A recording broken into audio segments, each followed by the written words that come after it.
Hebreus, capítulo 6, versículos de 4 a 8, diz assim a palavra do nosso Deus: É impossível, pois, que aqueles que uma vez foram iluminados, provaram o dom celestial, se tornaram participantes do Espírito Santo, provaram a boa palavra de Deus e os poderes do mundo vindouro e caíram.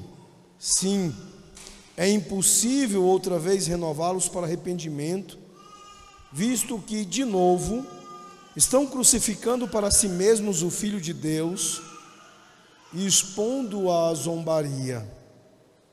Porque a terra que absorve a chuva, que frequentemente cai sobre ela, e produz plantas úteis para aqueles que a cultivam, recebe bênção da parte de Deus. Mas se produz espinhos e ervas daninhas, é rejeitada e está perto da maldição, e o seu fim é ser queimada. Vamos orar, queridos.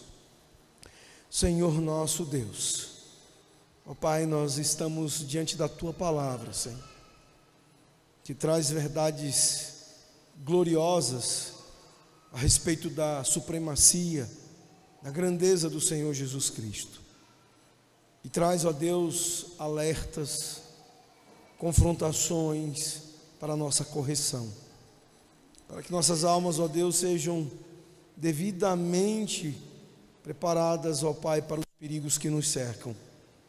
E por isso, ó Deus, nós queremos, neste momento em que ela será exposta, em que ela será, ó Deus, explicada e aplicada, nós queremos tirar o máximo proveito, para que haja o maior benefício para as nossas almas, para que, ó Deus, sejamos devidamente confrontados, corrigidos, alertados, mas também, ó Pai, animados e enchidos de esperança no Senhor Jesus Cristo.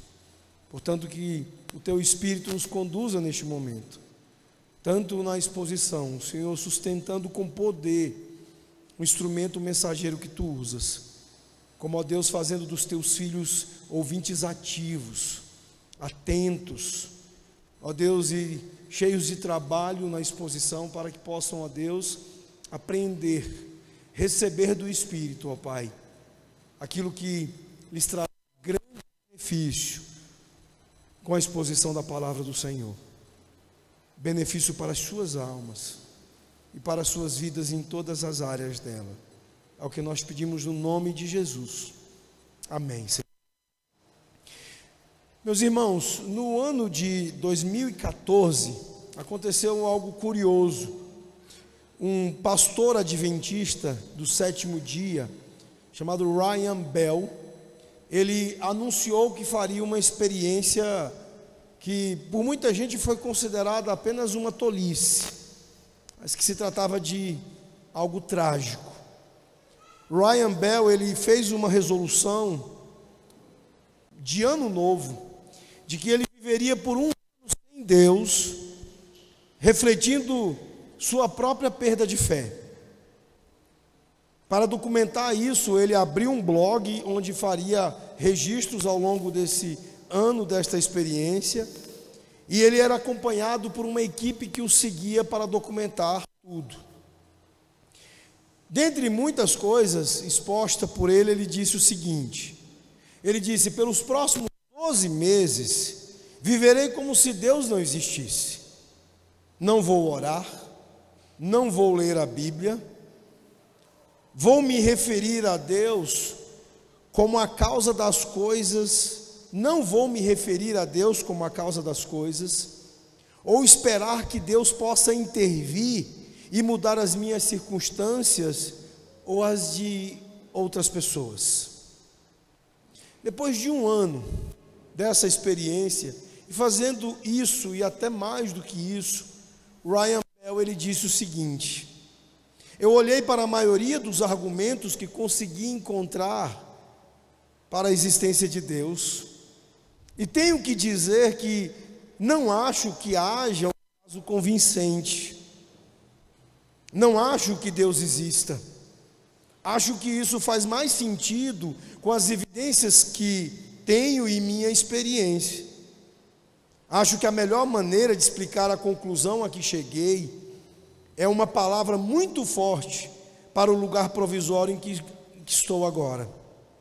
É que a energia intelectual e emocional necessária para descobrir como Deus se encaixa em tudo é muito maior do que lidar com a realidade como se apresenta a nós. Meus irmãos, ele chegou ao ponto em que simplesmente crer que a existência de Deus parece uma camada extra de complexidade para as nossas vidas e algo totalmente desnecessário.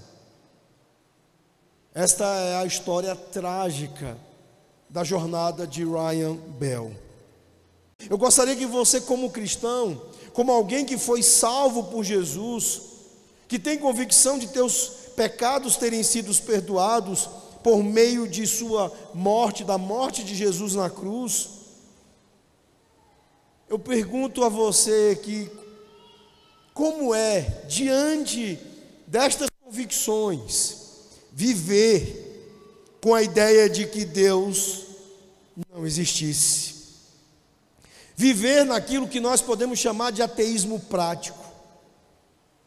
Viver a vida que nós até em alguma medida podemos entender como um desvio, um extravio, um afastamento do amor do Senhor, um esfriamento desse amor, mas que no fim das contas é igualmente perigoso e trágico. Crentes que professam a existência de Deus, que dizem confiar em Jesus, que dizem crer na salvação dele, que dizem confiar no perdão que ele proporciona pela sua morte, mas que vivem semana após semana como se Deus não existisse. Porque Deus não regula suas decisões. A sua santa lei não determina e não orienta as suas escolhas e decisões. Eles o ignoram, como alguns estão fazendo hoje, não estando aqui no culto, nem estiveram pela manhã. Ignoram o quarto mandamento, ignoram a sua lei, dão de ombros com aquele que eles dizem acreditar existir. Em certa medida, meus irmãos, a postura de crentes que são verdadeiros ateus práticos é muito mais arrogante, é muito mais atrevida e orgulhosa do que a conduta de ateus declarados. Porque eles dizem crer nele, mas vivem ignorando a sua ordem, ignorando os seus mandamentos. Algo, meus irmãos, aterrorizante na ideia de dizer tão facilmente: sim, vou viver dessa outra maneira agora, vou viver do jeito que eu quero, vou seguir o meu coração, vou fazer as coisas do jeito que eu quero. Não farei como a Bíblia manda, não farei como Deus está mandando, farei do meu jeito, da minha maneira. Meus irmãos, isso significa que o Senhor, que estas pessoas professam conhecer, na verdade, eles não conhecem. Nessa passagem de hoje, que foi escrita para não apenas as lutas daqueles a quem originalmente foram escritas, mas para as nossas, o autor está aqui tentando fazer com que todos nós respondamos a algumas perguntas. Perguntas como: à luz das boas novas de que Jesus é o nosso grande sumo sacerdote, como você responderá? Como você tem respondido? Descartando? Não levando a sério como deveria? Ou você o está seguindo sabiamente? Então, porque isso é importante aqui para os cristãos hebreus a quem o autor escreve. Por que o autor para aqui e lida com estas questões tão difíceis? Aqui nós temos respostas a todas essas perguntas. O coração, vou fazer as coisas do jeito que eu quero. Não farei como a Bíblia manda. Não farei como Deus está mandando. Farei do meu jeito, da minha maneira. Meus irmãos, isso significa que o Senhor, que estas pessoas professam conhecer, na verdade, eles não conhecem. Nessa passagem de hoje, que foi escrita para não apenas as lutas daqueles a quem originalmente foram escritas, mas para as nossas, o autor está aqui tentando fazer com que todos nós respondamos a algumas perguntas. Perguntas como: à luz das boas novas de que Jesus é o nosso grande sumo sacerdote, como você responderá? Como você tem respondido? Descartando?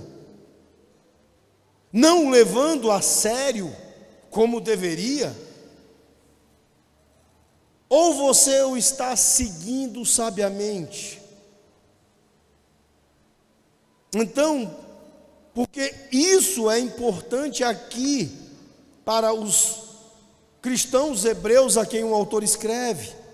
Por que o autor para aqui e lida com estas questões tão difíceis? Aqui nós temos respostas a todas essas perguntas. As pessoas descritas nos versículos 4 e 5, elas estão na igreja aqui hebraica, parecem ser salvas, mas não são. Em algum momento, geralmente uma crise, suas verdadeiras cores aparecem. Eles repudiam a sua fé em Cristo. Estão muitos deles próximos de fazer isso, por causa da perseguição. Voltam para o judaísmo ou para o mundo e ficam do lado daqueles que crucificaram o Filho de Deus. E eles próprios se transformam numa vergonha para o cristianismo, para o Salvador. E ao fazer isso, ao serem uma vergonha aberta, de fato, as suas vidas e também as suas palavras dirão às pessoas mais ou menos o seguinte: eu tentei a fé em Cristo, mas não funcionou. Foi uma farsa. Eu estava do lado de dentro, então eu sei do que eu estou falando. A fé cristã é inútil. Meus irmãos, creiam, isso acontece o tempo todo.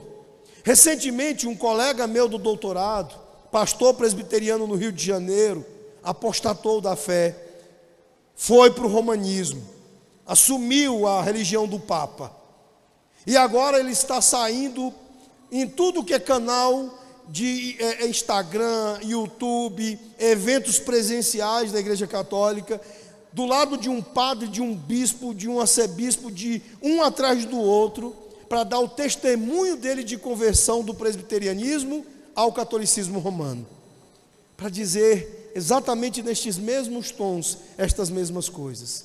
Eu estava lá dentro, eu sei do que eu estou falando, aquilo lá é um erro, o certo é a igreja do Papa, o certo é a religião do Papa. Da mesma maneira, os crentes que estão envolvidos na advertência aqui são uma vergonha para o Evangelho, uma vergonha para o cristianismo, uma vergonha para o Salvador. Suas vidas e suas palavras discursarão contra o Evangelho.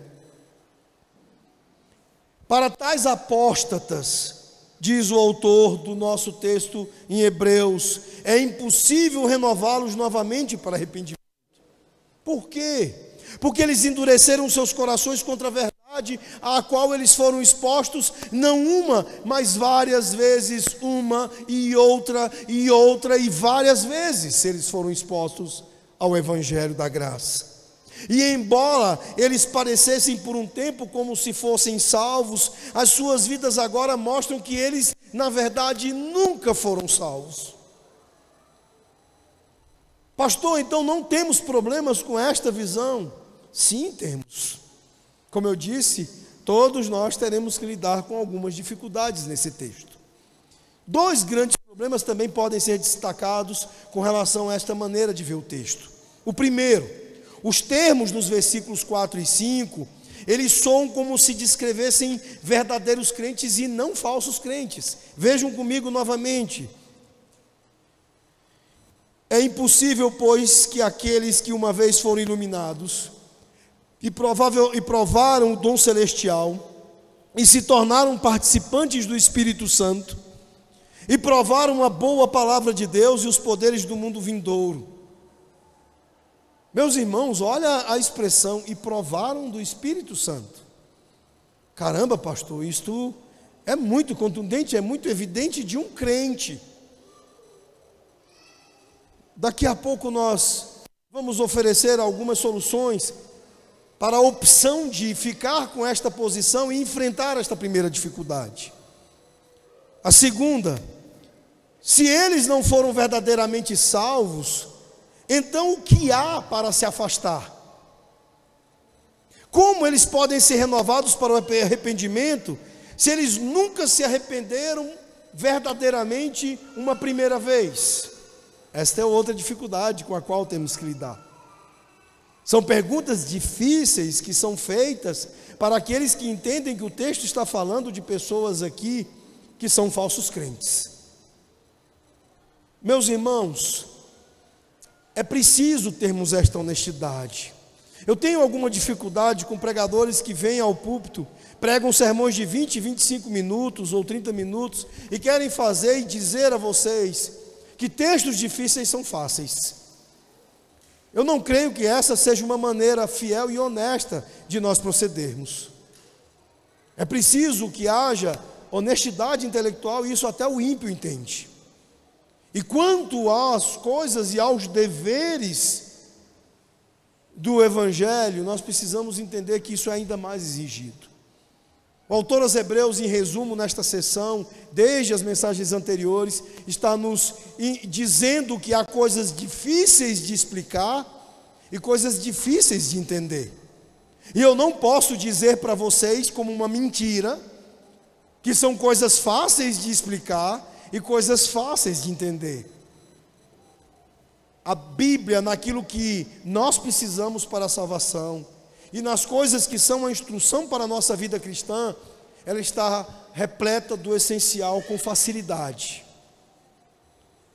Mas é desonesto, é leviano dizer que textos como os textos de Josué que nós temos expostos pela manhã são textos fáceis e que deveriam ser expostos numa homiliazinha de 10 minutos, tornando-os para vocês como algo simples. Há acusações seríssimas dos inimigos de Cristo contra os textos de Josué. Por exemplo, Richard Dawkins, o terrível neo-ateu, é um verdadeiro evangelista do ateísmo. Ele acusa o nosso Deus de genocida. Ele diz que as coisas que são descritas em Josué, nas conquistas das cidades, são Deus praticando genocídio.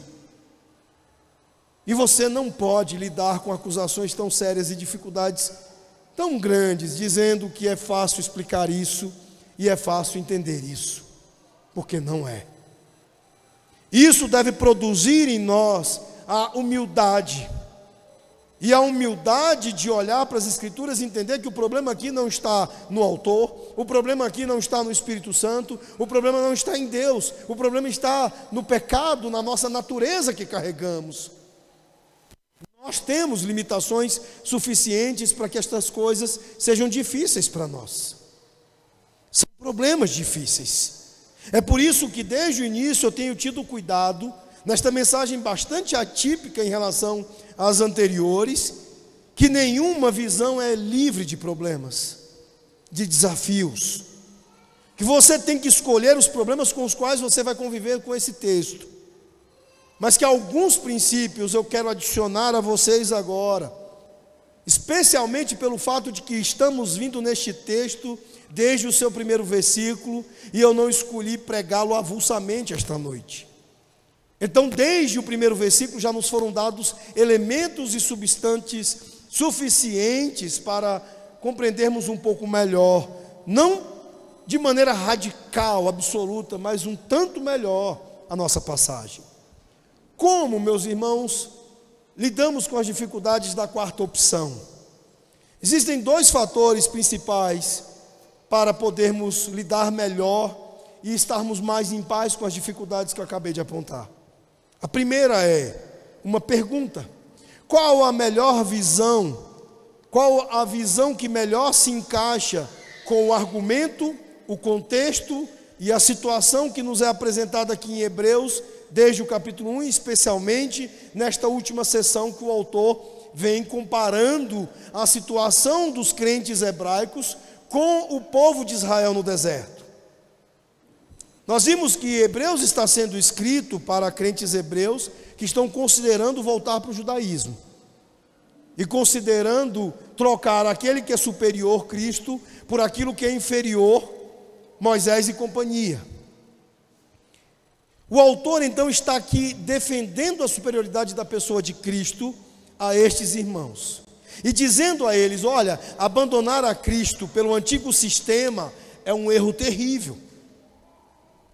Nos capítulos 3 e 4, o autor ele usou o exemplo negativo lá de Israel no deserto, usando do Salmo 95, para advertir esses cristãos hebreus a não se desviarem por causa de um coração mau e incrédulo.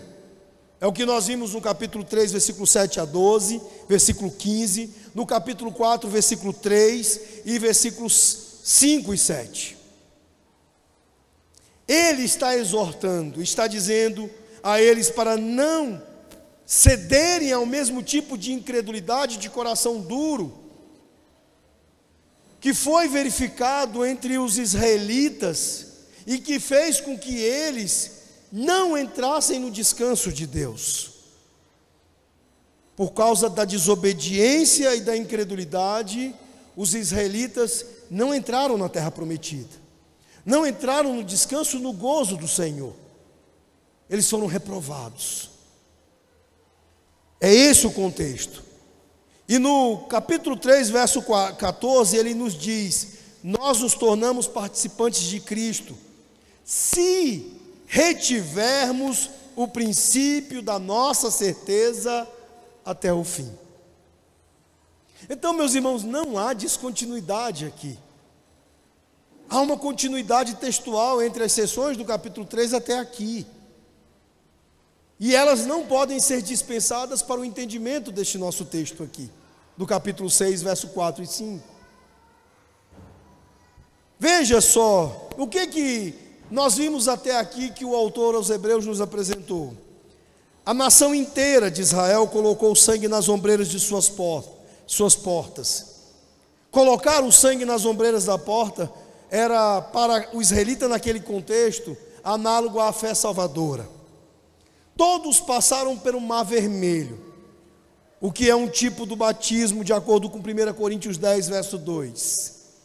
Todos os israelitas no deserto comeram o mesmo alimento espiritual e beberam água da rocha, que era um tipo de Cristo. Todos viviam sob a iluminação e proteção da nuvem e da coluna de fogo. Em resumo, todos desfrutaram juntos destes muitos benefícios espirituais. Mas a maioria dos israelitas não eram crentes, não eram genuinamente salvos. Em sua ira, Deus os abateu no deserto e eles não entraram em seu descanso, por causa do seu coração duro, por causa da sua desobediência, por causa da incredulidade deles. Eles não eram crentes. E o evangelho foi pregado a eles, mas isso não os beneficiou por causa de sua incredulidade e desobediência. E qual que é o ponto do autor aos Hebreus ao trazer esta história do deserto, alertá-los e está colocando este alerta diante dos crentes hebraicos aqui? É que da mesma forma, eles podem estar no meio de todas estas coisas, e como os israelitas no deserto, também não serem crentes, verdadeiros crentes. Meus irmãos, nós temos aqui muitos paralelos entre a experiência de Israel no deserto e os termos que nós vemos estabelecidos nos versículos 4 e 5. Eles foram iluminados no sentido de serem expostos aos caminhos de Deus e ao Evangelho. Eles haviam provado do dom celestial, diz o texto, espiritualmente na libertação do Egito e fisicamente no maná que Deus proveu. Provavelmente no verso 4, quando fala dom celestial, se refere à salvação ao próprio Cristo, em maneira análoga às experiências milagrosas e salvadoras do povo de Israel sendo libertos do Egito. Quando o texto fala, e aqui nós temos uma das expressões mais difíceis, ser participante do Espírito, significa provavelmente uma referência às bênçãos da salvação e aos dons do Espírito que se manifestam sobre toda a igreja. O Matthew Sampson, alguns irmãos já viram aqui a definição de culto, ou a descrição de culto que ele apresenta, em algumas ocasiões de aconselhamento ou discipulado, eu apresentei para alguns de vocês. Ele diz que há uma coisa gloriosa no momento de culto. Cristo está presente, sentado no seu trono aqui. Os anjos estão contemplando tudo e o Espírito paira sobre a congregação, trazendo discernimento da pregação, trazendo compreensão da pregação. E o Pai contempla tudo, contempla a glória do seu Filho. Os crentes estão sendo edificados. Meus irmãos, os falsos crentes em momentos de culto, eles não estão experimentando completamente a experiência, mas eles estão vivenciando-a, testemunhando-a, vendo-a.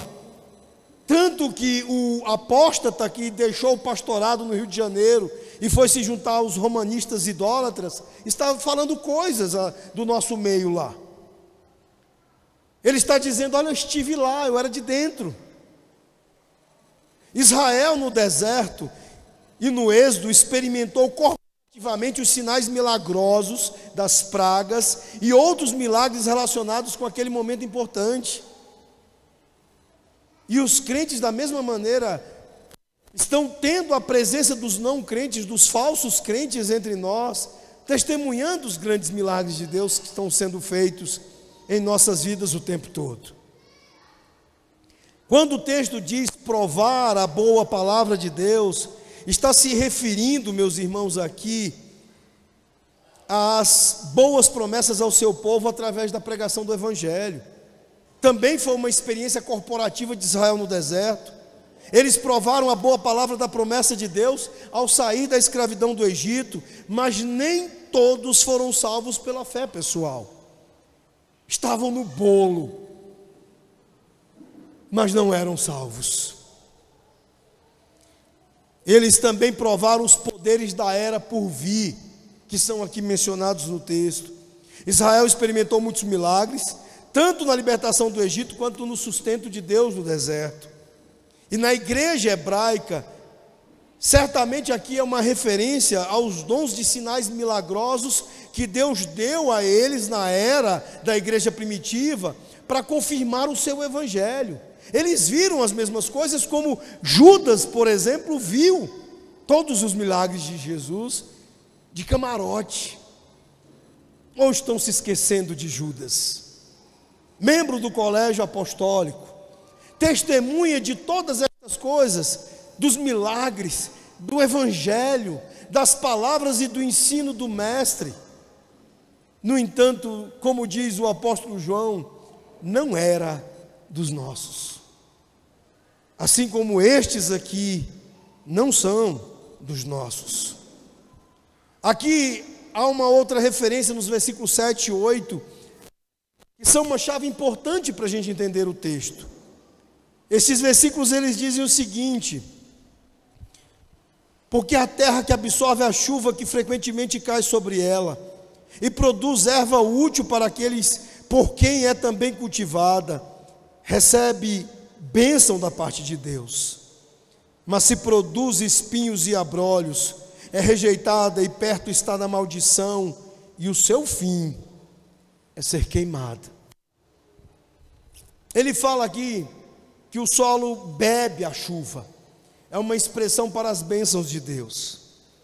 E se dá uma colheita, ele está dizendo, está cumprindo o seu propósito e é aprovado por Deus. É uma ideia prévia, mais ou menos assim. As bênçãos de Deus aqui são distintas. Num primeiro momento, a bênção de Deus é o derramamento. Por exemplo, ouvir a pregação é uma bênção de Deus, indistinta a quem aceita e quem não aceita. Mas a aprovação de Deus como sendo uma expressão da bênção de Deus é algo posterior. Se vê nos frutos. Se der espinhos e cardos, ele diz, não vale nada, e está perto de ser amaldiçoado, e acabará por ser queimado. Meus irmãos, isso também se encaixa com a história de Israel no deserto. Deus derramou suas bênçãos sobre a nação, através do êxodo, através da experiência no deserto, mas as suas vidas, que deveriam ter sido uma produção de frutos de fé e de obediência, acabou revelando corações duros, que foram infiéis e desobedientes. E eles, inclusive, ameaçavam, como muitos dos crentes da igreja hebraica, voltar para o Egito várias vezes. Lembram dos pepinos do Egito que eles sentiam saudade? Esta é a expressão, meus irmãos, do que porque tantos de nós estão no mesmo paralelo de incredulidade, de endurecimento do coração, e porque sim, de fato, nós devemos crer aqui que o texto está falando de falsos crentes. O versículo 9, que nós exporemos no próximo domingo, ele também nos ajuda. O texto diz assim: quanto a vós outros, todavia, ó amados, estamos persuadidos das coisas que são melhores e pertencentes à salvação, ainda que falamos desta maneira. Ou seja, mesmo com a dureza da exortação ao qual todos estão sendo submetidos indistintamente, o autor ele faz questão de esclarecer àqueles que não possuem salvação genuína, pesam mais duramente estas advertências. Mas a vocês que têm uma salvação genuína, ó amados, ele diz, estamos persuadidos das coisas que são melhores e das coisas que não são pertencentes à condenação, para a dureza do coração, para a incredulidade, para a infidelidade. Não, para vocês não. Para vocês temos coisas diferentes a falar, a dizer. A pergunta, meus irmãos, que realmente ainda permanece como uma dificuldade é: se eles não possuíam salvação genuína, por que o autor diz que é impossível para eles serem renovados para o arrependimento? Esta é das coisas mais difíceis aqui. Por isso nos voltamos para um segundo fator importante, além do próprio contexto do livro de Hebreus aqui. Qual visão destas melhor se encaixa com os outros textos e os outros exemplos bíblicos? Muitos textos bíblicos falam sobre arrependimento, mas nem sempre eles falam de um arrependimento verdadeiro. Eles falam de um arrependimento insincero, como por exemplo com Balaão, que aparentemente se arrependeu quando o anjo confrontou, mas não foi um arrependimento para a vida. É o que está lá em Números 22, 34 e 31, 16. O caso de Judas, que eu já citei. Judas sentiu remorso por trair Jesus, até devolveu toda a prata que lhe fora dada, mas o seu arrependimento não foi para a salvação. Era apenas remorso. Mateus 27, 3 a 5. Pedro, ele condenou os apóstatas de maneira dura, dizendo: depois de terem escapado das corrupções do mundo pelo conhecimento do Senhor e Salvador Jesus Cristo, são novamente enredados nelas e vencidos. O último estado tornou-se pior para eles do que o primeiro, pois melhor seria não conhecer o caminho da justiça do que conhecê-lo, desviar-se do santo mandamento que lhes foi transmitido. Com base no que Pedro está dizendo, é que eu comecei dizendo que a situação daqueles que estão fingindo serem crentes, dizendo Jesus, Jesus, e não vivendo, tendo-o como seu Senhor, obedecendo, são piores do que Richard Dawkins. Aqueles crentes desigrejados que estão por aí, envergonhando o nome do Senhor, servindo como argumento contra a fé e contra o Evangelho. Eles são mais atentatórios contra o cristianismo, meus queridos irmãos, do que Dawkins, do que outros ateus. É isso que Pedro está dizendo. Melhor que nunca estivessem tido na igreja, do que agora estarem aí servindo ao diabo como uma espécie de afronta contra o Senhor Jesus Cristo. Meus irmãos, o contexto amplo e imediato de Hebreus, mas também vários outros textos da Bíblia, vários exemplos sobre apostasia, apoiam a visão de que o autor está falando aqui sobre falsos crentes. E falsos crentes que estavam associados ao povo de Deus, às bênçãos da salvação, mas que não eram verdadeiramente salvos. Afastar-se significa deliberadamente rejeitar, repudiar a luz substancial que lhes foi dada sobre Cristo e o Evangelho. E ao fazê-lo, o arrependimento se torna impossível, não para Deus, mas por causa da dureza dos seus corações. Eles se tornam moralmente inviáveis para o arrependimento, porque a rejeição deliberada da verdade que conheceram tão intimamente prova um coração endurecido, que se coloca além do arrependimento. Foi isso que aconteceu com os israelitas no deserto, foi o que aconteceu com o tipo de coração de Judas, foi o que aconteceu com os apóstatas com quem João teve que lidar. E é o que acontece com desigrejados, com muitos que estão negando o Evangelho, mesmo que digam Jesus, Jesus, não amam o que Jesus ama, não amam o que Jesus determina, não amam o que Jesus manda fazer, ignoram as suas ordens e dizem: eu te amo, Senhor, quando Ele está dizendo: aquele que me ama é o que atenta, é o que guarda os meus mandamentos.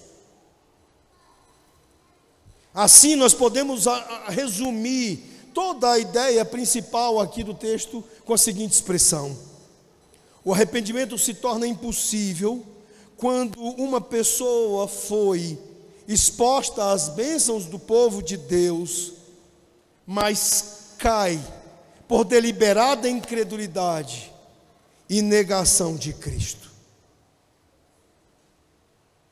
Eu gostaria de concluir, meus irmãos, com algumas aplicações, com alguns cuidados que esse texto impõe sobre as nossas vidas, nossos corações, nossa maneira de se relacionar com a igreja. Nós vimos o quanto Ryan Bell foi atrevido, o quanto ele foi audacioso, o quanto ele botou a sua alma em risco quando ele fez aquele seu experimento tolo. Ele se afastou da oração, da leitura da Bíblia, dos cultos, e ele quis atrevidamente viver como se Deus não existisse. O contrário disso, meus irmãos, é em primeiro lugar entender que é perigoso negociar assuntos cristãos. É perigoso rejeitar a luz que Deus graciosamente nos deu. Quando nós nos arriscamos em relação à fé que uma vez foi entregue aos santos, quando nós nos arriscamos na ortodoxia, quando nós nos arriscamos em questões de doutrina, há muito mais em jogo. Às vezes alguns não entendem o meu radicalismo em muitos pontos. Por exemplo, jovens de uma igreja reformada irmã foi fazer um evento na UNB para defender o evolucionismo teísta, o que nós chamamos de evoteísmo. E eu proibi-os, eu falei: não quero que vocês assediem minhas ovelhas. Não chamem os jovens da minha igreja para este evento de vocês. Ele consiste em comprometer as coisas cristãs, as doutrinas, a fé. A nossa confissão de fé, ela afirma o criacionismo. Então por que você quer se meter em evento evolucionista? Não se arrisque quando se trata de assuntos cristãos. Ah não, pastor, eu sou um cara inteligente, eu tenho uma fé sólida. Não perca seu tempo, você já tem pouco tempo para ler o que é solidamente confiável. Por que você vai perder o seu tempo com coisas que podem ameaçar suas crenças, sua alma, o seu coração? Vá ler a Bíblia, vá ler livros confiáveis. Não perca tempo com Iagos Martins da vida, com gente presepeira, treteira, com gente que ama a controvérsia.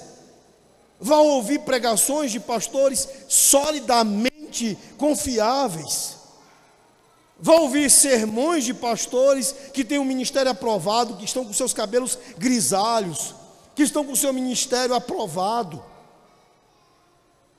Segundo lugar, é perigoso professar a fé em Cristo, mas não ter evidência de fruto em sua vida. Deus está chovendo suas bênçãos ao redor, mas cada um de nós precisa perguntar a si mesmo: eu estou produzindo espinhos e cardos ou frutos para Deus? É perigoso não praticar um arrependimento frequente. Se você, meu irmão, acha que o arrependimento era apenas lá na conversão, você não entendeu o Evangelho. A carta inteira de Romanos é para nos dizer que eu preciso do Evangelho todo dia, toda manhã, toda tarde, toda noite. E se eu não estou constantemente vivendo um reavivamento, uma renovação da minha mente, experimentando o arrependimento profundo, choroso dos meus pecados, tem algo muito sério, muito grave no funcionamento da minha fé, se é que eu a tenho. Em quarto lugar, é perigoso não se preocupar com os avisos que são dados aqui.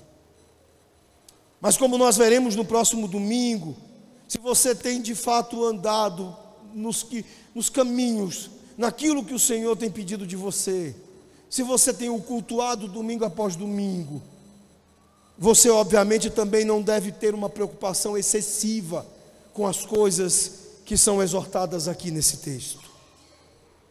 Como o autor vai nos preparar no próximo domingo, a nossa maneira de nos preocupar será diferente daqueles que não estão atentos às coisas do Senhor, não têm lido a Bíblia, não têm lido a palavra de Deus, não têm estado aos cultos, não têm obedecido o governo, o pastoreio, a liderança da igreja. Estes devem se preocupar gravemente. Vocês não precisam se preocupar excessivamente. Vocês devem descansar na segurança eterna de vocês. Vocês devem descansar na perseverança dos santos, que confere a você a certeza de que a salvação não é sua, é do Senhor. Não foi você que escolheu, Ele escolheu você, e Ele vai te levar até o fim. Então, se você tem procurado caminhar nas coisas do Senhor, fique em paz. Mas ore por aqueles que estão perdidos, que estão sendo enredados. Peça a Deus que tenha misericórdia deles, e que traga renovação sobre os corações deles, que traga arrependimento, e que eles possam entender aquilo que está em jogo, o quanto é perigoso tudo isso.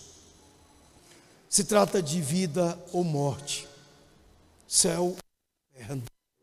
Se trata de salvação ou condenação. E diz o apóstolo Pedro que é muito pior o auto-engano daqueles que ficam uma temporada no meio da igreja e depois saem dela para envergonhar o Evangelho e a Cristo. É preferível que fossem como os Richard Dawkins da vida, do que serem falsos crentes.